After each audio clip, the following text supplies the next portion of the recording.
Juwairiyah lahir 14 tahun sebelum hijrah, tumbuh berkembang secara terhormat dan mewah karena ia adalah putri pemimpin kaum Bani Mustalik.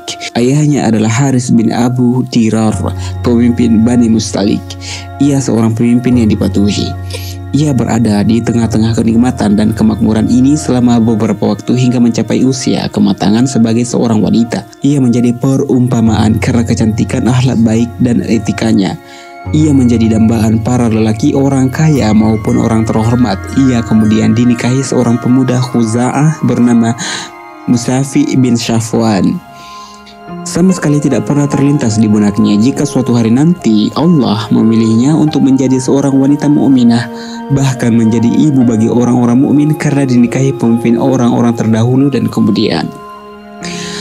Suatu saat mentari Islam muncul di atas bumi jazirah ketika Nabi SAW diutus dan menyeru umat manusia untuk beribadah kepada Allah. Kemudian para pemilik hati suci menerima seruan beliau, sementara mereka yang berpenyakit hati hanya menginginkan kesenangan dunia dan fana berpaling dari seruan beliau. Kaum Quraisy mulai melancarkan penyiksaan sejadi-jadinya kepada setiap sahabat Rasulullah yang masuk Islam. Mengetahui apa yang terjadi, beliau mengisyaratkan para sahabat untuk berhijrah ke Habasyah. Mereka pun berhijrah dan hidup di bawah naungan Raja Najasyi, raja yang adil. Umat Islam bukanlah sekelompok orang yang ingin hidup dengan model apa saja, meniti jalan hidup kemana saja, ataupun merasa nyaman dan lega manakala mendapatkan kekuatan dan kenikmatan. Sama sekali tidak seperti itu, karena kaum muslimin memiliki akidah yang menentukan hubungan dengan Allah, menjelaskan pandangan hidup, menata segala persoalan internal, dan menuntun interaksi dengan dunia luar. Tentu saja berbeda antara orang berpandangan yang saya pikirkan di dunia ini adalah hidup semata, dengan orang yang mengatakan kalau saya tidak menjaga kemuliaan, melindungi hak-hak, membuat Allah ridho dan marah karenanya, saya tidak akan melangkahkan ataupun mengedipkan mata. Kaum muhajirin yang berhijrah ke Madinah bukannya pergi meninggalkan kampung halaman demi mengais kekayaan ataupun kekuasaan. Kaum Ansyar yang menyambut kedatangan mereka memusuhi kaum sendiri, menghadapkan wajah kepada orang yang jauh maupun rakyat jelata. Mereka tidak melakukan hal itu demi hidup seenaknya. Ketika Nabi datang di Madinah, beliau mendapati kaum Yahudi dan musyrik tinggal di sana. Beliau tidak berpikiran untuk menerapkan kebijakan mengusir, menangkap ataupun memusuhi. Bahkan dengan senang hati beliau menerima keberadaan eksistensi Yahudi dan paganisme. Beliau cukup menawarkan kedua kubu ini untuk mengikat perjanjian persekutuan. Mereka berhak menjalankan agama dan beliau berhak menjalankan agama beliau sendiri. Perang Bani Mustalik. Perang ini terjadi pada bulan Sya'ban tahun 5 Hijriyah menurut mayoritas ahli sejarah peperangan, dan tahun 6 Hijriyah menurut Ibnu Ishaq. Penyebab meletusnya peperangan ini, Nabi Muhammad mendengar informasi bahwa pemimpin Bani Mustalik Haris bin Abu Dirar bergerak bersama kaumnya didukung kalangan Arab lain yang bisa ia ajak untuk menyerang Rasulullah. Akhirnya beliau mengutus Buraidah bin Husayb al-Aslami untuk memastikan kebenaran informasi ini. Buraidah datang menemui Bani Mustalik, bertemu Haris bin Abu Dirar dan berbincang-bincang dengannya. Setelah itu Buraidah pulang menemui Rasulullah dan menyampaikan informasi yang ia dapat. Setelah yakin informasi yang beliau dengar itu benar, Nabi menghimpun para sahabat dan segera bergerak. Keberangkatan ini terjadi pada hari kedua bulan Sya'ban. Turut pula dalam pasukan ini sejumlah orang munafik yang tidak ikut dalam peperangan sebelumnya. Urusan Madinah beliau wakilkan kepada Zaid bin Harisah.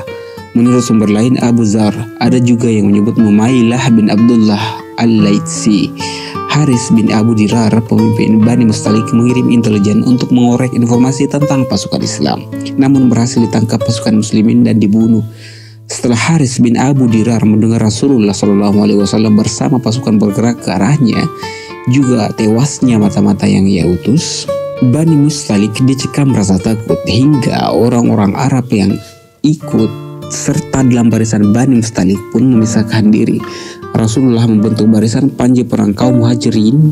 Beliau serahkan kepada Abu Bakar As-Siddiq, dan panji perang kaum Ansor beliau serahkan kepada Sa'ad bin Ubadah. Sesaat terjadi serangan anak panah. Setelah itu Rasulullah memerintahkan pasukan muslimin untuk menyerang secara serentak hingga akhirnya kemenangan berada di kubu kaum muslimin, sementara pasukan musyrikin tertimpa kekalahan. Banyak sekali korban yang jatuh. Rasulullah menawan kaum wanita, anak-anak, unta dan kambing. Dari kubu pasukan muslimin, hanya satu orang yang gugur salah sasaran, dibunuh oleh seorang Ansar karena dikiranya musuh. Musafi bin Syafwan, suami Juwairiyah binti Haris, termasuk salah satu di antara 10 orang yang terkapar oleh pedang-pedang Islam. Yang lainnya ditawan dengan jumlah mencapai 700 orang lelaki. Harta benda mereka dirampas, kaum wanita dan anak-anak ditawan, hewan ternak dan kambing-kambing milik mereka digiring. Allah memberikan kemenangan mulia kepada Rasulnya. Di antara tawanan-tawanan tersebut ada Juwairiyah binti Haris, putri pemimpin kabilah Bani Mustalik. Diriwayatkan dari Aisyah Ummul Mukminin, ia berkata, ketika Rasulullah membagi-bagikan para tawanan Bani Mustalik, Juwairiyah binti Haris jatuh dalam bagian Sabit bin Qais bin Shimas atau saudara sepupunya. Kemudian Juwairiyah menebus diri dengan membayar secara diangsur. Juwairiyah adalah sosok seorang wanita menawan dan pandai bercanda. Siapapun melihatnya pasti akan tertarik. Juwairiyah kemudian menemui Rasulullah untuk meminta bantuan biaya tebusan atas kemerdekaannya. Demi Allah, saat aku melihatnya di pintu kamar, aku merasa tidak suka padanya. Aku tahu Nabi akan memandang kecantikannya seperti yang kulihat. Juwairiyah masuk lalu mengatakan, "Wahai Rasulullah, aku Juwairiyah binti Haris bin Abu Dirar, pemimpin Bani Mustalik. Aku tertimpa musibah seperti yang engkau ketahui sendiri. Aku jatuh dalam bagian milik Sabit bin Qais bin Shimash. Aku ingin menebus diriku dengan cara membayar secara diangsur. Aku datang meminta bantuan padamu untuk kemerdekaanku." Rasulullah SAW balik bertanya, "Ada yang lebih baik lagi untukmu dari permintaan itu?" "Apa itu, wahai Rasulullah?" tanya Juwairiyah. "Aku akan melunasi biaya kebebasanmu dan aku akan menikahimu," kata beliau. "Baik, aku mau," kata Juwairiyah. Aisyah meneruskan, tersiar kabar kepada seluruh kaum muslimin bahwa Rasulullah menikahi Juwairiyah binti Haris. Orang-orang kemudian berkata, mereka Bani Mustalik adalah besan-besan Rasulullah. Mereka kemudian melepaskan semua tawanan.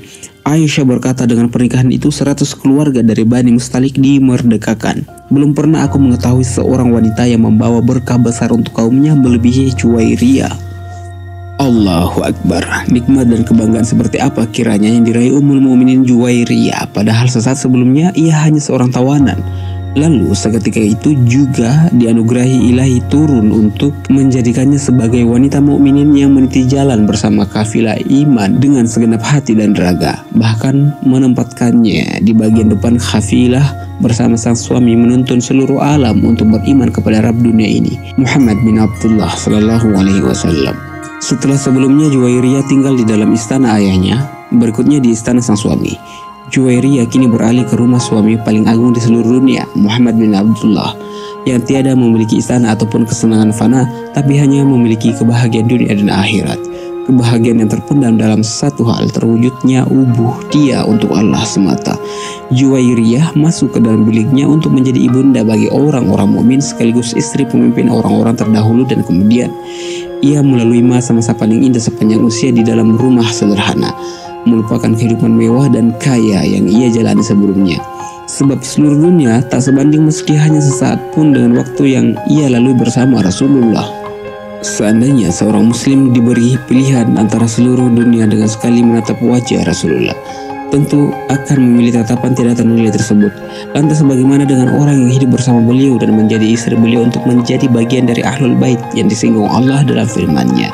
Sesungguhnya Allah bermaksud hendak menghilangkan dosa dari kamu, hai Ahlul Bait, dan membersihkan kamu sebersih-bersihnya. Al-Ahzab ayat 33. Seperti itulah hari-hari berlalu dengan cepat. Juwairiyah menjalani hari paling berharga dan paling manis bersama Rasulullah. Namun dengan cepat kesedihan datang mengetuk pintu untuk memisahkan orang-orang tercinta. Rasulullah telah menjadi suami orang tercinta, Rasul dan guru baginya. Kini beliau meninggal dunia, sehingga Juwairiyah harus kehilangan semua itu dalam sekejap. Juwairiyah dirundung kesedihan mendalam hingga nyaris mengoyak hati. Ia mengharap pahala di sisi Allah untuk meraih pahala orang-orang sabar yang meraih pahala tanpa perhitungan pada hari kiamat. Juwairiyah hidup di bawah naungan kafilah Rasyidah. Para khalifah mengetahui nilai dan kedudukannya sehingga ia mendapatkan segenap penghargaan dan penghormatan. Ibunda kita Juwairiyah hidup dalam kondisi ridho, lagi diridhoi selepas kepergian Rasulullah. Ia menghabiskan separuh hidupnya di bawah naungan keadilan para khalifah Nabi, bersama para istri Nabi nan suci. Kehidupannya penuh dengan ilmu, zikir, doa, tasbih. Ia mengajarkan ilmu kepada ahlul ilmi serta penuntut ilmu di Madinah Al-Munawwarah, menuju menara-menara ilmu dan bangunan-bangunan tinggi para perawi. Di antaranya adalah para istri Nabi nan suci. Juwairiyah menuturkan sebagian kenangan hidupnya bersama Rasulullah atau kisah pernikahannya dengan beliau seperti yang ia hafal. Ummul Mukminin Juwairiyah berumur panjang hingga pada masa khilafah Muawiyah bin Abu Sufyan. Usianya menjadi 70 tahun. Pada 50 tahun Hijriah, Ummul Mukminin Juwairiyah merasa saat-saat bertemu Allah sudah dekat dan penyakit mulai merayap ke dalam tubuhnya. Pada bulan Rabiul Awal tahun yang sama, Ummul Mukminin Juwairiyah meninggal dunia. Jenazahnya diantar ke Baqi untuk istirahat panjang di dekat Ummahatul Mukminin dan putri-putri sang kekasih. Jenazahnya disolati Marwan bin Hakam yang saat itu menjabat sebagai gubernur Madinah Al-Munawwarah. Semoga Allah meridhoinya, membuatnya senang dan menjadikannya surga Firdaus sebagai tempat kembalinya.